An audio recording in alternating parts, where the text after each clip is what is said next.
Hey guys, I'm going to try again. Last time I tried this, my UI broke halfway through, which is pretty annoying considering I'm super lazy with editing, and I really would rather not have to do this twice, or have to splice stuff together. So the first thing you're going to notice that what I've done is I have the tactical overlay up. This helps with aiming the weapons and things like that. Just show you what the targeting UI looks like by shooting. It's on the plane, that's going to be boring. Okay, maybe I'll do that later. Anyway. So the first thing I'm going to take you through is the new fighters and what's going to be going on with them. So after the Citadel patch, you're going to notice that you have no drone bay anymore. If we go to the inventory, and we see we've got no drone bay. It's my fleet hangar with all the new dank super weapons in, 5,000 MN micro warp drive, 50,000 MN micro warp drive, whatever.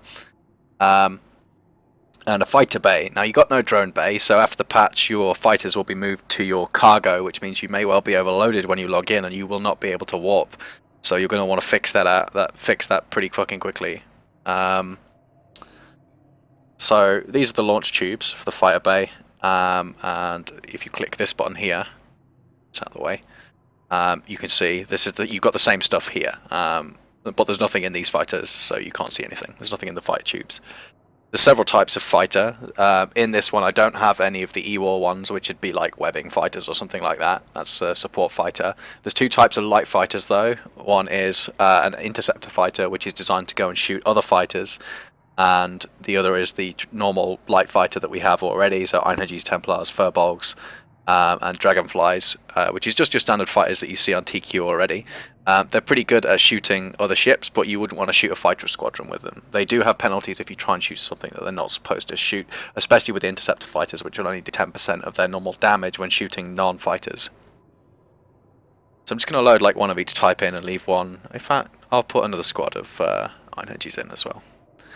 And I'll put Shadows in as well.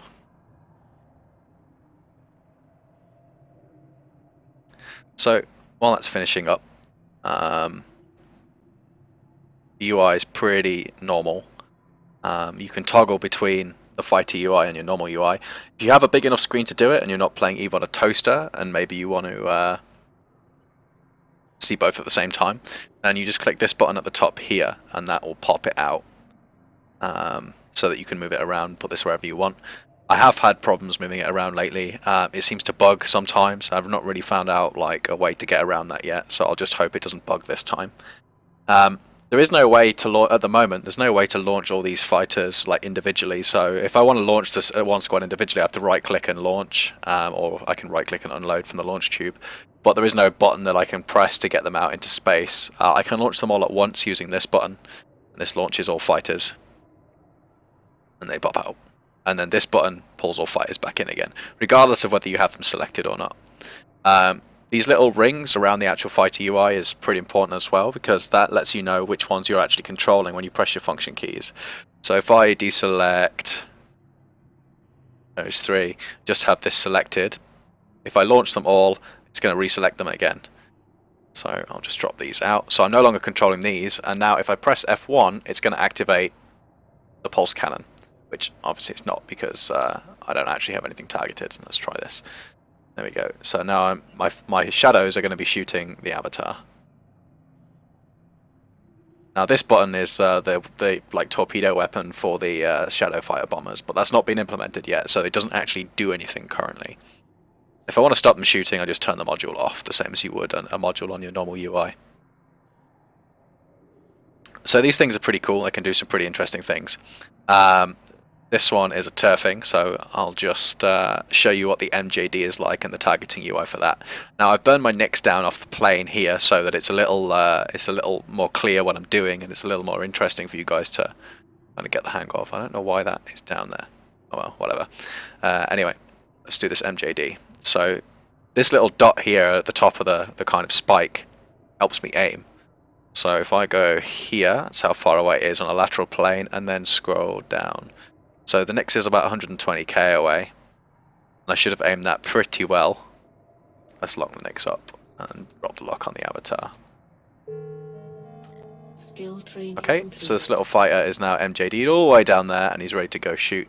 Now, fighters only do like 600 ms when they're not like, when they don't have a prop mod on, like the Afterburner for the Shadows or the MJDs for all of the other fighters. That means they're pretty slow. 600 ms is going to take you a long time to go pretty much anywhere, so it's pretty important that you master the use of the MJD and the 3D targeting UI. And that sound is my Nick's crying on the screen. It's getting shot up. So I'll leave that shooting for a minute because I'm going to want to MJD it back, otherwise it's going to take quite a while. The other types of fighter, light fighters, this is like, these are 9HG, I think this is 9HG as well. Yeah, heavy rocket salvo, so they're for shooting subcaps. They do quite a decent amount of damage. The heavy rocket salvo has very good application as well, like I've been killing frigates and shit with them. So I wouldn't be too surprised if there's going to be some mad people out there. Maybe it needs a nerf, I'm not too sure at this point. This one's a pretty important one as well. This is a Gram, and this is one of the Interceptor Fighters. So what I'm going to do is go over to the Nix and launch... what shall we launch? We'll launch some webifying fighters. And we'll Revenant and turn the micro warp drive on. Oh, okay, this could be fun. So you can see this fighter is burning towards me. He's micro warp driving as well, so he's going pretty quick. I'm going to lock that up. And if I want to kill him, we'll wait until he gets to me anyway, because this is a webbing flying fighter. So just in case any of you are in any doubt, you can actually get webbed in a super these days. You're no longer immune to E-War. Now these are quite nice as well because the micro warp drive auto cycles. It's not one of the ones that has a cooldown on it, so that makes it pretty useful. Okay, it's now like 20k, and the webs will go active any second. There we go, and now I'm webbed. So it's like a 30% web or something like that. So not super powerful, but I mean still relevant, I guess. Just going to make sure that I don't accidentally shoot something I didn't want to, and I'm going to take control of this one. I've locked the drummy, which is here. So there's 3 fighters in this squad, indicated by the 3 little bars. And if I want to shoot that, I can tackle it, he says, and shoot it. So it's tackled, so it can't micro warp drive anymore. You can't see this, but on my other screen, the micro warp drive has been stopped. And I'm also shooting it as well. And it's dead. Now, what you would see if the UI isn't really working as well as it could do, but essentially every time this volleys, it's gonna like take some health off one of the fighters. Now you can't alpha through all 3 fighters at once because they are separate entities. So you'll volley, you might kill, you'll get halfway through the health on one fighter, and then you'll kill it, and then your anti-fighter fighters will have to volley again if they want to kill the next target. So the UI is a bit bugged at the moment. It doesn't display them dying the way they should. Before this Nix gets too low on hit points, I'm going to show you the volley on these. Now, this is bugged at the moment. It's doing a lot more damage than it should do, and because it's a Revenant, it's volleying for about 1.5 million damage. That shouldn't happen anywhere. You shouldn't get anywhere near that high, and after the patch it won't. It's due to a skills / bonus conflict at the moment that hasn't yet been resolved on this version of the Sissy build. But let's volley here. Okay, 266k. Now that's a fair chunk. Obviously the Nix has got a fairly decent resist because it is max tank fit. And it has a reactive hardener as well actually at the moment, which is pulling 60% explosive damage because obviously it's being shot with explosive torpedoes as well. So let's recall that, and he's going to come back, and when I do that as well, I'm also going to tell him to MJD back to me, and he should be about on the plane. This could be fun. Have a look. MJD.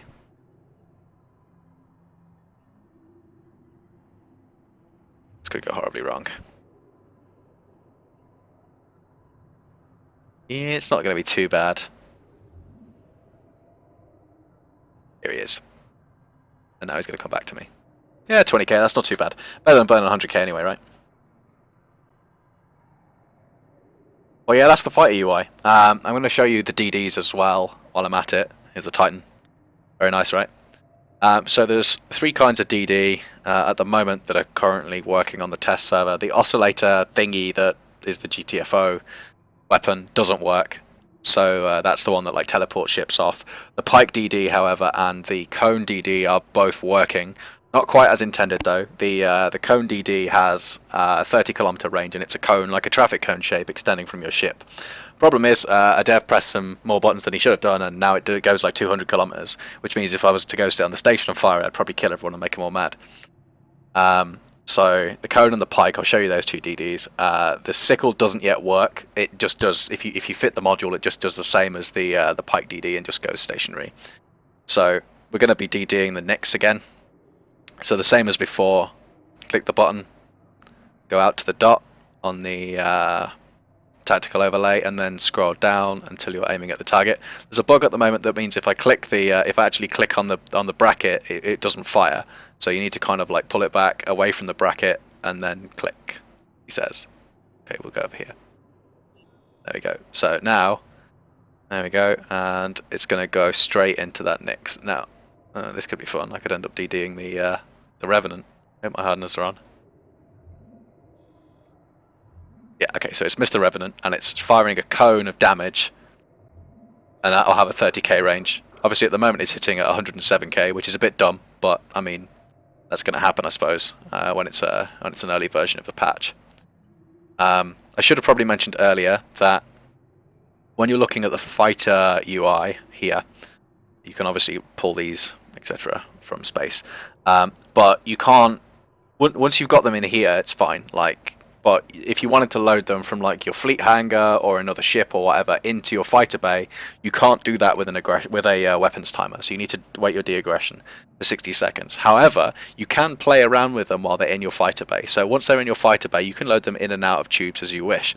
So you don't actually need to wait your aggro or your weapons timer to change around the stuff you've got. So say for example you're on the field, you're fighting, and then somebody sends like tackling fighters at you, like tackling support fighters. So you could then pull in your 2 flights of Einherjes and then launch the others. Obviously the restriction there is that you have to get them back to your ship first. So if they're a long way away, that could be a problem. At the moment there is no way, as far as I can tell, to actually abandon your fighters from space. I'd hope that's something they'll implement, but maybe not, I guess. Now, right. Let's reset the camera. And the aggro should almost be down on this Doomsday. These Doomsdays will have a 10-minute cooldown time, but that hasn't yet been implemented, and it doesn't use fuel either, so I can literally fire this thing every like 60 seconds. Let's just go to my fleet hangar, and the DDs are hopefully here. So I'm using Doomsday Cone at the moment. I think I haven't actually tried the slash Doomsday since they repatched it. So Doomsday slash, see if this works. Well, I guess if it doesn't work, it's the same as the Pike DD anyway, or it was. Except the slash one is supposed to move. Let's try this. No, it's the same. And it looks like I've hit it again. I'm getting pretty good with this. I'm pretty good.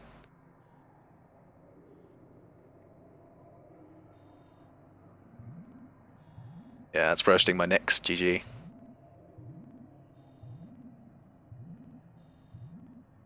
Okay, so that's going to be the Pike Doomsday. So, like I said earlier, the slash one isn't actually on here yet. Doesn't do anything. But at the moment it's just functioning as a Pike Doomsday, which is the one that you fire in a straight line from your ship. The 3D targeting UI is pretty nice, considering like what we would have. I don't know how you do it without the new camera. To be honest, I've not been a fan until now, when I've realised it's an absolute necessity. Well, things will get a bit more interesting when kind of like Titan DPS numbers and high angle weapons come out, and the DDs are finished up, super carrier damage is kind of finalized, because at the moment there's not really a lot of point in me like doing a tremendous amount of playtesting on super carriers and capital combat and that sort of thing, simply because like the DPS numbers are going to be so like out of whack compared to what they will be on the final thing. So I've got no real way to see kind of like how these ships are going to perform against each other, simply because like, I mean, this Revenant is doing a ridiculous amount of damage. Just show you. I hope the avatar's still got a lot of shield. So let's fire a single salvo at it from one of these bomber volleys. Press button. See, like 400k. That's ridiculous. But you know, what can you do? Normal torpedo salvo. That's 284k against the resist of a fully tanked avatar. That'll get fixed soon. And there's one more thing I'm going to show you before I call this video to a close, and that is the burst projectors. Now the burst projectors are pretty nice. They are essentially like an Ecm Burst, but they have varying effects. So the ones that I have in my cargo, I think there's a couple that I didn't bother with. Yeah, so the Ecm Burst you'll already know. Energy Neutralizer is pretty nice. The idea of these burst projectors is you fire them, it generates a beacon, and that beacon's there to serve as like a warning / delay, so you can get out the way or whatever. And then it kind of fires off an effect of whichever kind of effect you're looking at. So there's going to be a guidance disruptor and a tracking disruptor. Those ones will be rolled into one module, so you won't have to worry about having both. Sensor dampening, stasis webification, and target illumination. So that's obviously target painting, and the other's pretty obvious as well. The one I've got fitted at the moment is the one I want to show you, though, which is pretty cool. I like this. I know there's been a lot of kind of stuff on the forums about, and Reddit as well, tears that they don't like it. Loads of complaining, would have thought, right? But this is the warp disruption one. So what this does is fire a bubble wherever you point it, within 200 kilometers, and it launches an interdiction probe. Now, that probe currently only has a lifetime of 10 seconds, and on this build of the test server, it doesn't have any cooldown. So, essentially, here's the modular effect popping out, look. And we'll see the bubble pop up in a second. Yep, and there's the bubble. And that bubble only lasts 10 seconds. Eventually, these will have a base 5-minute cooldown. There'll be bonuses to the supers for their each racial type to reduce the cooldown on that particular module, and the projected Ecm Burst skill will be probably renamed, and that will also affect its duration in all likelihood. I think these are pretty nice, and I'll just kind of zoom in and show you the effect a little better.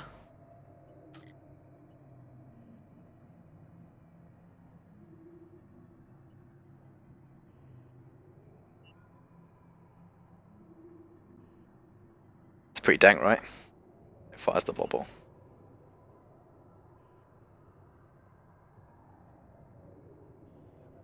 Yeah, and that only lasts 10 seconds. Like, I think like I say, the general consensus is that it's going to last like 30 seconds, so that you couldn't just like jump in and perma bubble someone, because that'd be really stupid. And then what were dictators before, right?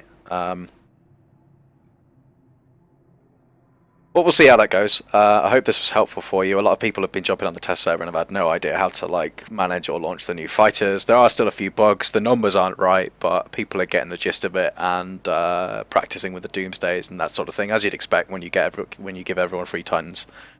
If you have any questions or want me to try and cover anything else, or there's something I've missed, then give me a shout in game or whatever, and I'll do the best to have a chat to you about it.